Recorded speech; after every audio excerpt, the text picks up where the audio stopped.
16 წლის მარიამ კოჩალიძის გარდაცვალების ფაქტთან დაკავშირებით საქართველოს პრეზიდენტის მიერ სოციალური ქსელით გავრცელებული განცხადება დღეს ქართული ოცნება დემოკრატიული საქართველოსთვის ბათუმის ორგანიზაციის თავმჯდომარემ დაგმო.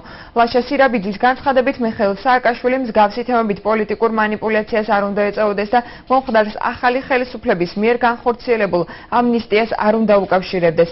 სირაბიძე აღნიშნავს, რომ მმართველი გუნდი როგორც ამ კონკრეტულ შემთხვევას, ისე წინამორბედი ხელისუფლების დროს ჩადენილ ყველა დანაშაულს გამოიძიებს. პრეზიდენტი გუშინ სოციალური ქსელით გავრცელებულ განცხადებაში კრიმინალური შემთხვევების გახშირებას გამოეხმაურა და სამართალდამცავებს გააქტიურებისაკენ მოუწოდა.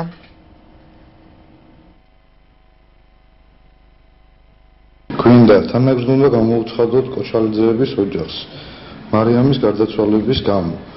აქ გვინდა აღვნიშნოთ, რომ საქართველოს პრეზიდენტის მიერ გუშინ სოციალური ქსელით გავრცელებულ განცხადებას ჩვენ ვთვლით, რომ სახელმწიფოს პირველი პირი არ უნდა სპეკულირებდეს მსგავსი ტრაგიკული შემთხვევებით. პრეზიდენტის ამ განცხადების შეფასებას ვაფასებთ პროვოკაციად და მოვუწოდებთ სამართალდამცველებს ნებისმიერ მოქალაქეს მაქსიმალურად იყვნენ ჩართული ამ პროცესში, რადგან ძალიან ადრეულ დროში იქნას ამ ადამიანის მოძებნა და იქნას მაქსიმალურად დასჯელი.